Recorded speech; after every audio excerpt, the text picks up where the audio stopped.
Good morning, everybody, depending on where you're watching us from. Welcome back to the Scholars Table. We've brought back Miska Kasehun, who has been on the Scholars Table before to discuss her journey through the graduate school application process. But today, we want to tackle a very important topic. I know these are the times that most people have received their admission offers and they are thinking about how to really fund their graduate school or how to finance their program. Some of you may have gotten partial funding, others may have received full funding.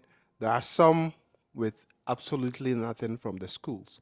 So we want to explore options for graduate school financing, hopefully shed light on the potential or the practical solutions that you can adopt in dealing with some of these important aspects. So, Ms. Kat, good morning and thank you for joining us on the Scholars Table. I've enjoyed the Ethiopian coffee. This is my first time tasting Ethiopian coffee, and it's actually very, very nice. I mean, for uh, those of my viewers who are seeing you for the first time, can you tell us briefly about where the journey started and how you decided to come for an MPH program? Okay. Thank you so much for having me, Dr. Banda. You're doing amazing, and I'm actually very glad to join again and give information for others who really need it. And I'm glad you enjoyed the coffee. Ethiopian coffee is one of the best. Actually, Ethiopia is the origin of coffee, so you know. Mm, hmm I see. Yeah. Yeah. So to talk about myself, my name is Misker. I'm from Ethiopia. By background, I'm a general practitioner. I'm a medical doctor. I graduated in 2020 as a GP. Currently, I'm doing my master's in public health in Johns Hopkins University, Bloomberg School of Public Health. My area of concentration is health policy, health leadership, and mental health. How I decided to pursue MPH and Johns Hopkins is because after working in the private sector, in the governmental sector, and non-profit sector after graduation, I realized there's a huge need in Ethiopia and Africa for public health experts and especially policy leaders. So Hmm. I felt like that's where I fit. So I researched a lot of universities. I applied to close to I think 7 universities, and I decided Hopkins is the best, and it also gave me the most amount of funding, which is Yeah. very important for an international student. Yeah. So that's how I picked Hopkins. I also got some funding from AUW, American Association of University Women. I'm one of their international fellows.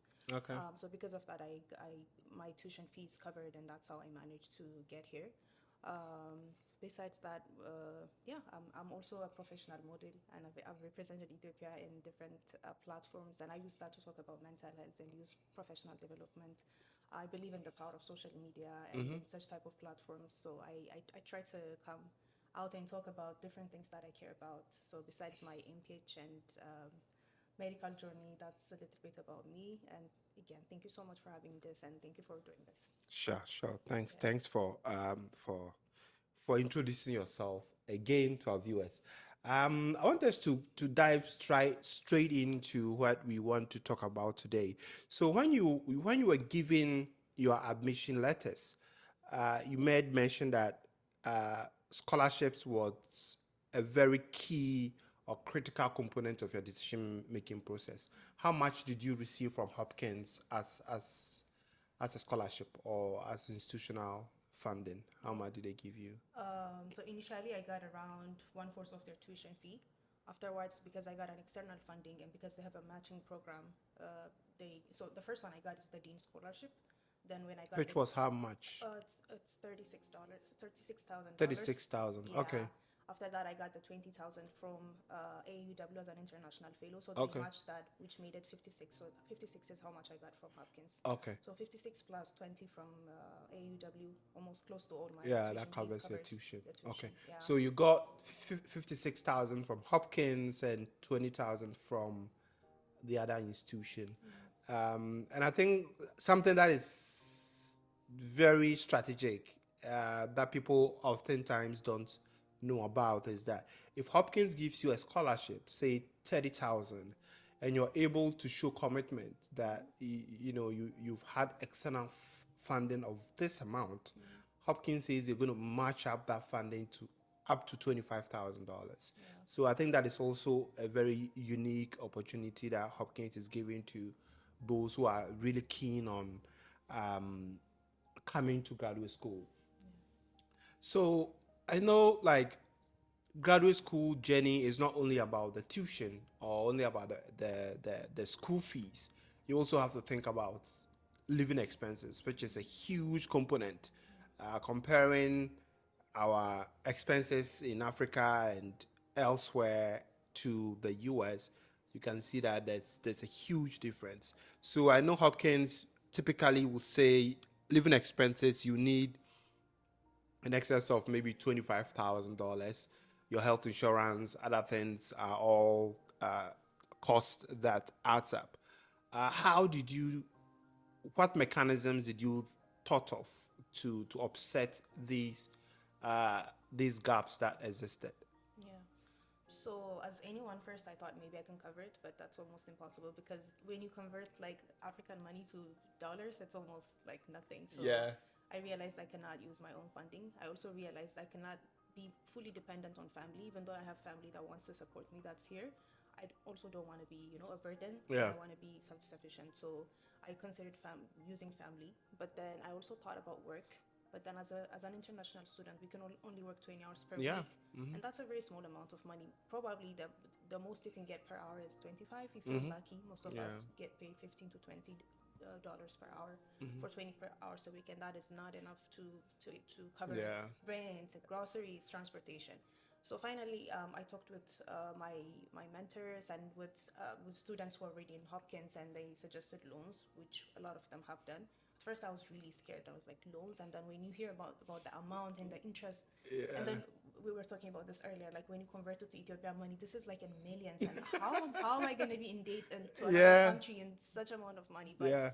I talked with a lot of people, and they mentioned that this is just part of the process for a lot of students, international students, even local Even domestic, residents, yes. domestics. Yeah. So they really reassured me that it's okay, and also the amount I was taking was not really that bad. So I finally settled on taking a loan. Yeah, Yeah. yeah. And I think that is, as you said, that is one area that's, as international students, sometimes we are scared to venture into loans. We don't want to hear about student loans at all. And I mean, it depends. I always say that it depends on the circumstances, right? So if you be given an admission with absolutely zero funding, I will never advise that you have to go and get a loan of $100,000, $140,000 to pay your fees. But if you've been given, you know, some partial funding, let's say 50, 60, whatever, and you have to top up with a private loan, I think it is definitely worth it. Especially if you know that this particular step it's going to be a huge Yeah. step towards your career development. Yeah, if I can add on this, I think they really should think about what do I want to do after this degree. If they decide to stay in the country, let's say for 3 years, using their OPT, or like they're applying for a visa or any amount of time they have, and they've decided, okay, I'm gonna stay in the US, then that's my career path. This is a very okay path to take, as you Yeah. said, especially if they get partial funding. But if they decided they're gonna go back to their country, maybe they need to think about it. But Exactly. they really need to think about what am I gonna do after graduation. So when they apply, they need to think much further than just getting accepted and just finishing the degree. They actually need to think about what am I gonna do after the graduation. I'm gonna stay Exactly. here. What kind of job am I looking for? Can I be able to pay with the jobs that I'm looking for? For example, if you're looking into residency and clinical, it's probably easy that you're gonna cover your expenses in the long term because you're gonna get Exactly. good payment. So think of this things first before you're scared of loans. Yeah, Yeah. yeah. I think we've been made to get scared of taking loans, and it's mostly because most international students sometimes get free ride, full scholarship with stipend, so we think it's normal, but that's not regular. So if you have the opportunity to top up, it's absolutely worth it. So let's talk about how you went about researching which loans to take. I know there are several institutions and banks that are offering private loans. So how did you go about researching which private loan provider to deal with? Yeah. When I first just like put the Google search, I was overwhelmed. I didn't know where to start. So what I did was talked with my seniors and my friends who are already doing the AIM page in Hopkins and in different other schools. So I think that's the most easier thing that you can do, because the internet can be very overwhelming. I'm not saying don't do research, and I'm not saying depend on your friends and your colleagues, but they can at least tell you the basic information, Yeah. like which ones are really famous with international students, which ones need cosigner, which ones don't need cosigner, which ones have good track history and interest rate. So start your search from talking to other students. Then after that, think about the most important thing is, do you have a cosigner or not? A cosigner is someone that basically says, okay, if this person cannot pay, I'm a guarantee basically. Yeah.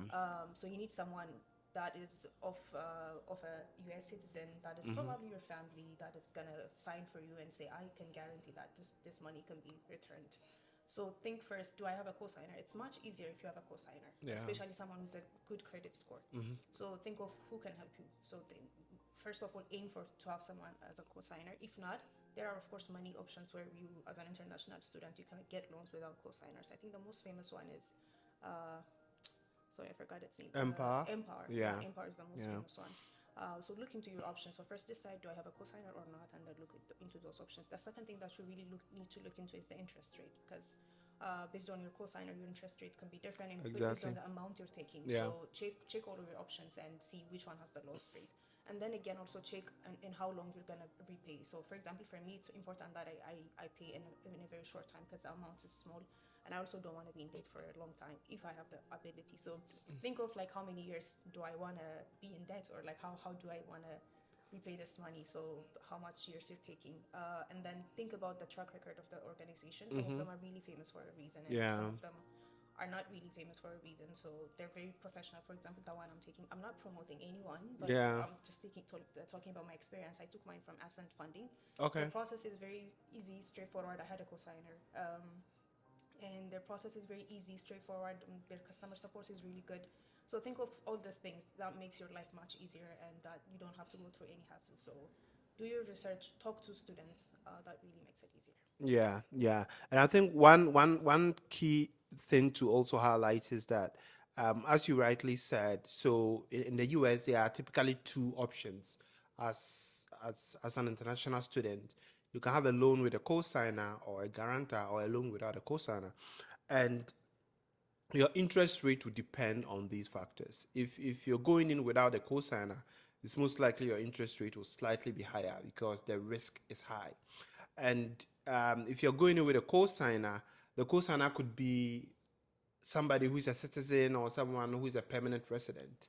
And you can also use a family friend or even a friend. If you know someone who has the trust in you to guarantee for you, that would also be another option. So there are various options available that you can use. After you finished researching and you decided on which particular agency to go with, how was the application process like? The Yeah. actual application. Did you apply whilst in Ethiopia, or you got here first before applying? No, I actually got here. I was actually a bit late to the process, because I wanted to get my social security number and everything to make it Okay. easier. But yeah, I was a bit late. But still, the good thing about the organization that I chose was they delivered the money on time, Okay. for the time I needed. So I needed documents, and then I needed to set up an account, and most of the documents that you need are like your passport, I-20, your verification letter from school, and things like that. And then your co-signer also will be sent some materials to sign. Like they will need to see his or her credit score, like his social security number and things like this. It's pretty easy and straightforward, and I think the process took me close to 1 month, if I'm not mistaken. Yeah, it's basically like an application process. You basically input a lot of information that you're needed. So Okay. as I said, they might need your lease for your housing. They might need your social security number if you have one. Probably from school they need an admission letter, your I-20, I-94, and things like this. Okay. Yeah. So, um, did you have to get any letter from the school? You need No, no. I think I'm good. Did you have to get any letter from the school? Yes, Yeah, I had to basically submit the admission letter, and then they also had to verify with them. They had to directly contact them. Okay. Yeah. Okay. All right. So I think we've walked through how you research your loans, applied for the loans, and the decision came within a month of the approval. So when they approve your application, do they send the money to the school or they send to you directly? Yeah. Student loans always the money sent to the school, and then the school will send it to you. That's how it Okay. works. Yeah. So the school sends it to me, Okay. and then you can make it in different installments. Like for example, Hopkins MPH is based in terms, so they send me like every term, every like almost 2 months. But you can make it every semester if your school is like a 2-year MPH program or something. So it's dependent on your choice. Yeah, that's how it goes. Okay. So I think another issue too is that even if you are able to access private loans, it's very important that you take what you need. You don't over requests with the intention of overspending. Yeah. So how have you, I know you are like, you're almost done, right? You're Yeah. graduating in May. Yeah. So how have you budgeted? Like how has your living expenses been like in terms of grocery shopping, in Yeah. terms of other expenses? How are you managing this budget to make sure that you are staying within Yeah. your means? Yeah. So when I took the loan, actually, I took an amount that lower than what I should have taken, thinking Okay. that I'm gonna supplement it with the money that I'm gonna get from working part time, like Yeah. being a research assistant, and some family support and things like that, so that I don't get overwhelmed after graduation. So it's very important that we think what it's easier to think that time is not gonna come when you graduate and Yeah. when you start working. It's going to be more overwhelming by then because you're not a student anymore. You might not have a lot of help. You're on your own. So it's better to take lesser than that. You don't want to be, of course, like too tight with money and then Yeah. that you're worried and things like that. But try to augment it with work and other options that you can get. But in terms of budgeting, one thing I do is like, for example, when you rent a house, try to have a roommate. I have 2 roommates, for example. That way, it's not an option for everyone, but consider that it's especially if you're coming to Hopkins, it's only 11 months. You can almost find someone that's interested in or similar interest or from the same country or something like that. So consider having roommates to decrease your costs. Then when it comes to groceries, try to eat like in your house or like cook. I cook a lot of food and almost it's of course it's also because I like my own food. I like Ethiopian food. Yeah. But besides that, I think I see a lot of students cooking because it's much easier and And much it's cheaper. cheaper. It's much cheaper, healthier to cook, and I know time-wise it might not be smart, but then money is also very important. So try to balance that. Eating outside all the time is not it's not smart. But then if you're eating outside, do try to research. There's a lot of options with pre-cooked meals, with like meal preps and a lot of things. So try to research, make your research. And then yeah, as a student, know that you're a student and you might be a little bit like tight with budget, and that's okay. Don't get frustrated with that. Like come with the mindset that you're not here to have fun with Yeah. something. Have fun, have some breaks sometimes, go out with friends, but also realize that you might have to be a bit tight now so that you Yeah. can have a better life after graduation. So come with that mindset. Yeah, Yeah. yeah, that's true. So typically, if you're going for grocery shopping, where do you usually go? Uh, I go to a lot of different places, but I usually shop with my friends so that we can all like share an Uber or something. Okay. And then I also try to go to somewhere with a shuttle distance because Hopkins has a shuttle, and that's how one of the things we offset costs is by making sure that we use the shuttle, and the shuttle hour is out after 5:30 p.m. So we make sure we go out so that we don't spend money on Uber Yeah, and yeah, trains and buses. yeah. Yeah. I usually shop at. I don't have a specific place, but yeah, I don't really have specific place. It depends on where Okay. my friends are going or like where I can get the materials. Do you patronize the African shops a lot?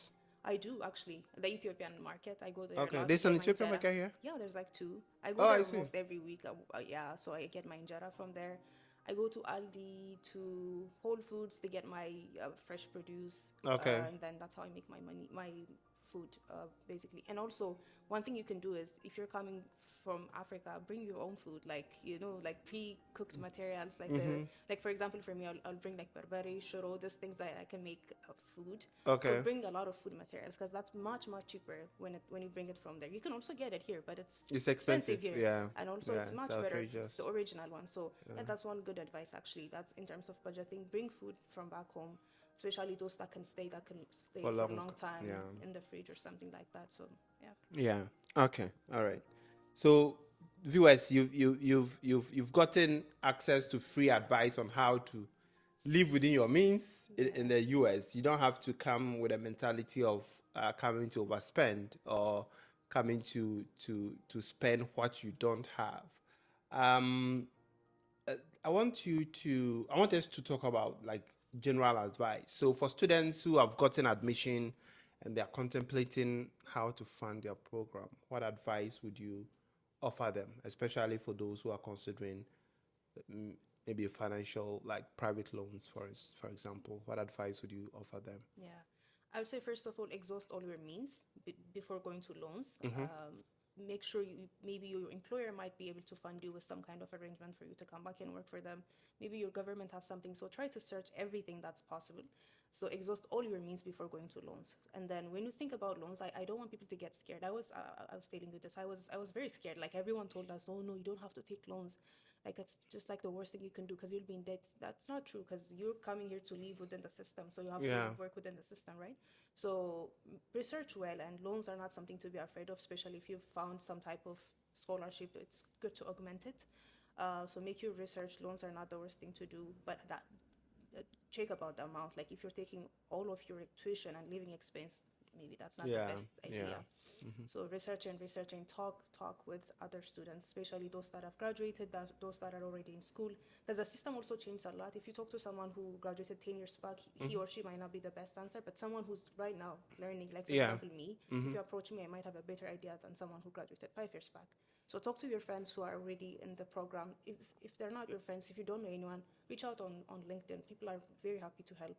And don't get frustrated if people don't reply.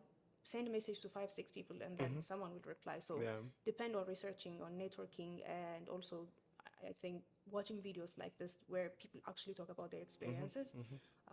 Yeah, I think that would be my advice. Yeah. So, I mean, that's the whole essence of, having the scholars table to give you practical advice on how to navigate your path through the graduate school, right from the graduate school application to uh, going to the program itself, financing the program, setting yourself up for job afterwards.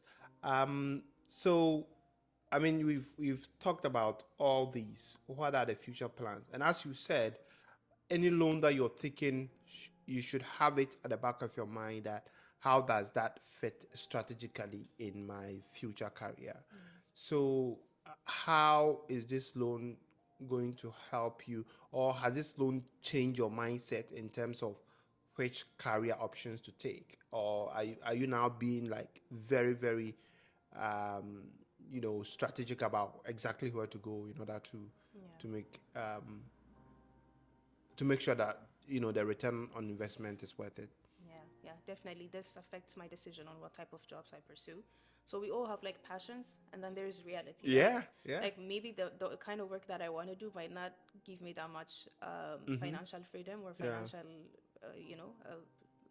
return. So I really have to think, how do I balance that? So it does affect my decision on what type of sector that I will be going into after MPH. Yeah. Especially if I had taken more, I know I would pursue more that like areas that would pay me more. But my loan is not so bad, so I'm trying to see and like, can I work in an area that I'm really passionate about that can pay me well, or like at least enough to offset this, the loan I took, and then the living amount that I need. So it does really affect my decision, but also in a manner where it doesn't really also affect long term on what I Yeah. do. Yeah, so it's there's a balance to it.